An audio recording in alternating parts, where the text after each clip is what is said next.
नमस्कार, मी बाळकृष्ण हेरकर. मी आलो आहे बावधनमधील गोवर्धनजी यांच्या या डी ऑटोसेस सुंदर अशा शोरूमला भेट देण्यासाठी.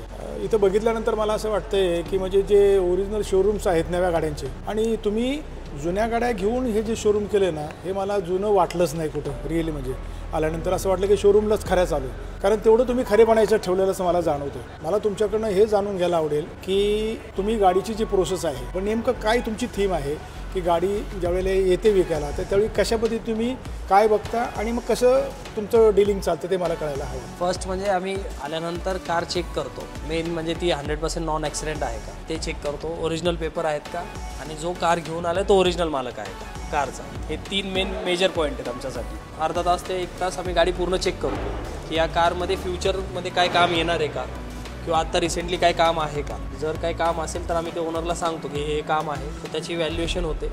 आणि मग जर कस्टमर ॲग्री असतील तर आम्ही त्यांना 30 मिनिट्समध्ये पेमेंट देऊन गाडी आमच्याकडे विकत घेतो. त्याच्यानंतर ती माझ्या वर्कशॉपमध्ये जर काही पेंडिंग काम असेल तर ते कंप्लीट होतं आणि मग फायनल गाडी पॉलिश झाल्यानंतर या ऑफिसला येते सेलला डायरेक्ट. ह्या डीलिंगच्या याच्यामध्ये तुम्हाला असा कधी अनुभव आला आहे का, एखादा कस्टमर आला आहे पण तुमचे जे क्रायटेरिया आहेत ना बरोबर की बाबा डॉक्युमेंट्स आहे तोच मालक आहे का, बरोबर, असं काही एखादं चुकीचं काही कधी असं एखादा मालक आलाय का? हो झालं असं की माझ्या मित्राची गाडी आहे आणि ती मला सेल करायची, तो इथं नसतो, मग त्या कार आम्ही घेत नाही.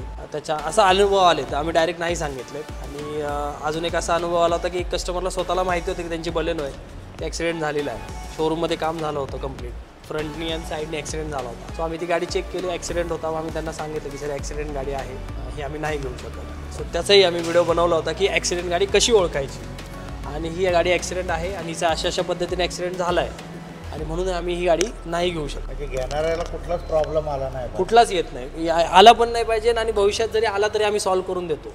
सो असंही आमच्याकडे आहे. दुसरी गोष्ट तर कार तुम्ही परचेस केली म्हणजे घेतली तुम्ही कार तुमच्या इकडे आली तर त्याच्यानंतर पुढं काय मग तुमची प्रोसेस आहे? त्याच्यानंतर आम्ही असंच की समजा सस्पेन्शन खराब झाले, सर्व्हिसिंग कस्टमरने आता केलेली नाही आहे तर नवीन कस्टमरला आम्ही तशी नाही देऊ शकत, मग आम्ही सर्व्हिस करून घेतो. हां, मग त्याच्यानंतर ऑइल चेंज सगळं, एअर फिल्टर सगळे चेंज करायचे. सस्पेन्शनमध्ये जर काही इश्यू असेल तर आम्ही सस्पेन्शन चेंज करतो. त्या कारचा सुद्धा व्हिडिओ बनवतो आम्ही की ह्या कारला सस्पेन्शनचा इश्यू होता, तो आता आम्ही सस्पेन्शन टाकलेत नवीन. हे जे BMW हा व्हिडिओ केलेला घेणारा जो कस्टमर आहे त्याला तुम्ही येस नक्की. आता ही BMW तुम्हाला सांगतो, या BMWचे आता डॉक्टर आहेत, आता त्यांना सेल करायची पण त्यांनी सस्पेन्शन नाही चेंज केलेलं कारण त्यांना शोरूममध्ये 2.5 लाखाचा खर्च सांगितला सस्पेन्शनचा. सो आता माणूस 2.5 लाख रुपये खर्च करून नवीन मालकाला का देईल, त्याचा काय त्याच्यात फायदा आहे.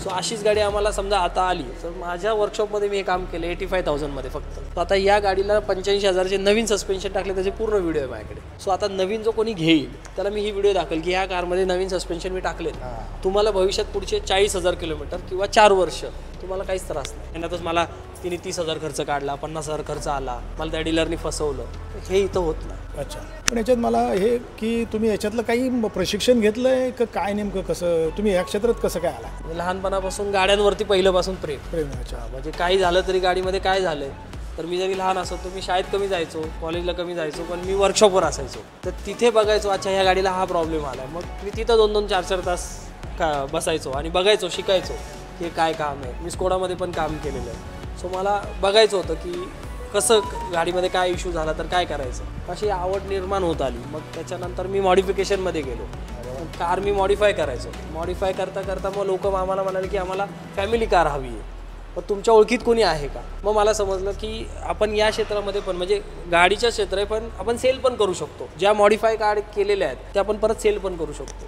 मग ते मॉडिफाय कार मग मी सेल करायला लागलो. मग फॅमिली कार आल्या, मग लोक म्हटलं की आम्हाला फॅमिली कार द्या. मग मी इनोव्हा विकली जी फॅमिली कार होती. ते असं वाढत वाढत आतापर्यंत 1100+ कार महाराष्ट्रात मी सेल केल्या. क्या बात, क्या बात. म्हणजे मेकॅनिकली सगळा अनुभव येतो पूर्ण. आता एखादी गाडी आली, हां पूर्ण कन्फर्म आली, थोडीशी बघितली की तुम्हाला साधारण लक्षात असतं तिचं काय प्रॉब्लेम. कोणतीही गाडी आणा तुम्ही, कोणती कार आणा, त्यामध्ये जर मला विचारलं की या गाडीत काय काय काम आहे तर मी ते रीतसर सांगू शकतो. किती रुपये लागतील हे पण सांगू शकतो. बरोबर. आणि मग गाडी आयुष्यात जे काय करायचं ते गाडीमध्येच करायचं. एवढ्या सगळ्या आतापर्यंत बऱ्याच कार 1100 कार विकल्यात. बरं, फार सिलेक्टेड कार्स. म्हणजे माझ्याकडे रोजच्या, आता जर माझा तुम्ही फोन चेक केला तर रोज मला अख्ख्या महाराष्ट्रातनं 1000 गाड्या विकायला येतात. येस, माझा फोन जर तुम्ही बघितला तर माझा फोन 9 तास डिस्प्ले ऑन असतो. 9 तासांमध्ये मला 1000 गाड्या येतात रोजच्या. सेल करायला महाराष्ट्रात. पण त्याच्यातलं आम्ही किती घेऊ शकतो रोज, तर आम्ही रोज 2च गाड्या घेतो. का तर त्या सगळ्या 1000 गाड्यांपेक्षा 2 गाड्या सगळ्यात बेस्ट आहेत. त्याच गाड्या मी विकत घेतो आणि त्या गाड्या अशा आहेत की ती तुम्हाला पुण्यात कोण क्वालिटी देऊ नाही शकत. म्हणजे मी एवढ्या सगळी गाडी चेक केल्या अशी गाडी देणार की तुम्ही म्हणजे एवढी क्लीन आणि नीट गाडी आपण घेतो. तुमचा मगाशी कळालं की तुमची खासियत जी आहे की नवीन घेणारा जो कस्टमर आहे त्याला तुम्ही त्या गाडीमधले ड्रॉबॅक तुम्ही शूट करता. ते ड्रॉबॅकच्या हिशोबाने तुम्ही मेंटेनन्स करता आणि ते कस्टमरला दाखवता. म्हणजे त्याला अंधारात ठेवत नाही. हा तुमचा सगळ्यात प्लस पॉईंट आहे. तुमचा हा सगळ्यात प्रामाणिकपणा हा समोरच्या ग्राहकाला एक वेगळा विश्वास देतो असं मला वाटतं. याच्यासाठी तुमचं मनापासून कौतुक आहे. सुरुवातीला काय असं लोकांनी नावं ठेवली असतील ना की याला काय जरा थोडासा वेळा झालाय, ही गाडी ती गाडी काय पेंटिंग कर असं काही लोक म्हणली असतील. तुम्ही स्कूलचे टीचर म्हटले याचं काय खरं नाही आयुष्यात, हा काय करू शकत नाही असं तसं. पण आज ते आलेत बऱ्याच वेळा. एखादे टीचर आले तिथे म्हणजे प्रिन्सिपल पण आलेत. वा, प्रिन्सिपल पण काय आले. म्हणाले? ते म्हणते बघून वाटलं नव्हतं की एवढा मोठा होशील आणि हे एवढं सगळं करशील आणि सोशल मीडियावर एवढं नाव होईल. आता ते त्यांना खूप छान वाटतं आता की हे सगळं माझ्याकडे बघून. तुम्हाला जिमची आवड आहे? आवड आहे. मग ती कसं काय मॅनेज करतो तुम्ही? सकाळी लवकर उठून. सकाळी लवकर म्हणजे किती? 8:30 वाजता उठतो. त्याला लवकर म्हणायचं का? काय झोपायचा टायमिंग 1 वाजता होतो. आधी खूप लवकर उठायचो पण आता ते कामामुळे एवढं दमल्यासारखं होतं. 1 वाजता एक्झर्शनच जास्त होतं. नाही, बऱ्याच लोकांना काय होतं, आईवडिलांना असं वाटतं की माझ्या मुलाने बी व्हावं, इंजिनियर व्हावं, डॉक्टर व्हावं. फॅमिलीची तुमची कसा सपोर्ट राहिला? नोकरी वगैरे कर असं पहिल्यापासून काही नव्हतं की जे पण करायचं त्यांना माहिती होतं की हा बिझनेसच करणार आहे. सो मी त्यांना, आणि हे काय कारचं नाही, मी ह्याच्या आधी पण भरपूर बिझनेस आहेत माझे. म्हणजे माझं प्रोटीन शॉप. अगदी मला ते खात्रीच आहे की त्याचं मूळ कुठंतरी बिझनेस नाही नुसतं डायरेक्ट. माझं म्हणजे ते 9वी 10वी पासून माझं कॅफे होतं आपलं शिक्षक नगरमध्ये. हो, मी स्कूलमध्ये असायचो आणि ते कॅफे चालू ठेवायचो. भविष्यामध्ये तुमच्या डोक्यात अजून काही योजना काय आहे की इथंच थांबणार आहे की अजून 4-5 शोरूम मला झाले पाहिजे? आता महाराष्ट्रातनं 3 ते 4 ऑफर आहेत फ्रँचायझीसाठी. क्या बात.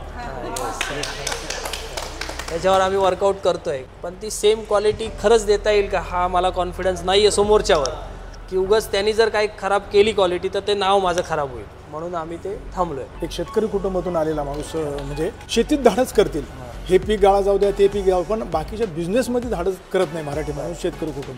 पण तुम्ही शेतकरी कुटुंबातून आहात आणि मराठी आहात आणि एवढा मोठा बिझनेस केला, याचं खरंच मनापासून कौतुक आहे.